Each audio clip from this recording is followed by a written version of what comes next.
Hi everyone, welcome to my mini vlog. मैं अभी अपने नानी घर जा रही हूँ छठ पूजा सेलिब्रेट करने के लिए और वहाँ जाके मैं अपने कज़न से मिलती हूँ। वो अपनी गाड़ियों का शो ऑफ कर रहा था।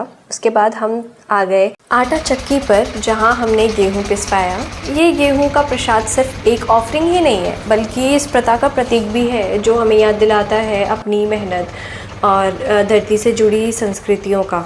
फिर आंटी भी आ गई थी, जिन्होंने चावल, चीनी और बाकी सब सामग्री लिए रात के खरना के प्रसाद बनाने के लिए। फिर अगले दिन हमने ठेकुआ बनाया। ये छठ पूजा का मुख्य प्रसाद है, एक बहुत ही प्रसिद्ध प्रसाद।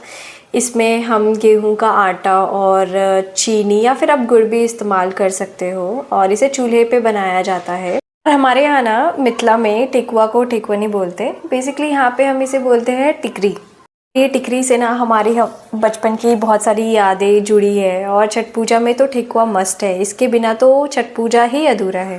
फिर यहाँ पे मेरा भाई अपने पटाखों का शो ऑफ कर रहा था और मैंने इसको फिर इनकरेज किया to make a reel with me, ये ट्रांजिशन रील, बट वो कंप्लीट नहीं हुआ because we were so busy that day. और फिर शाम को हम घाट पर आ गए संध्या अर्घ देने के लिए। यहाँ लोग अपनी श्रद्धा से या तो चल के आते हैं या फिर दंडवत प्रणाम करते हुए घाट तक पहुँचते हैं। ये वो समय है जब हम सूरज देव को अपने दिल से शुक्रिया के रूप में अर्घ देते हैं, उनका आभार व्यक्त करते हैं और अपनी छोटी बड़ी मन्नतें मांगते हैं। और छठ पूजा में ना घाटों को बहुत ही सुंदर तरीके से सजाया जाता है, एज यू सी हियर।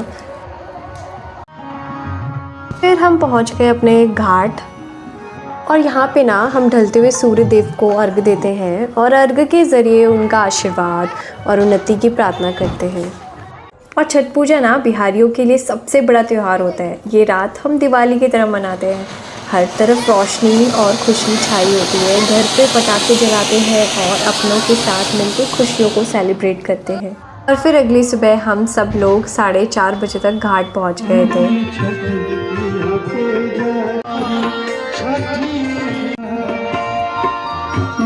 और फिर यहाँ पर हम सभी लोग सूर्य उदय का इंतज़ार कर रहे थे। ये उषा अर्घ का समय होता है, जब उदय होते ही हम सूर्य देव को अर्घ देते हैं।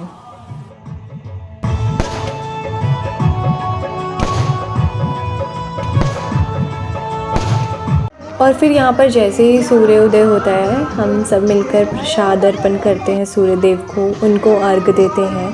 बेसिकली ये छठ पूजा का अंतिम पड़ाव है, जिसमें हम अपना आभार प्रकट करते हैं सूर्य देव को। और छठ पूजा ना एक ऐसा त्यौहार है जो सिर्फ परंपरा नहीं, बल्कि हमारे जीवन के मूल्य और संस्कारों को दर्शाता है।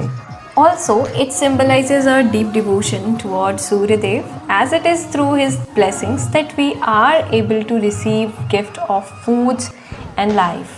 This festival reminds us of our connection to nature and the responsibility we carry in honoring and respecting its elements. And happy Chhat Puja to all!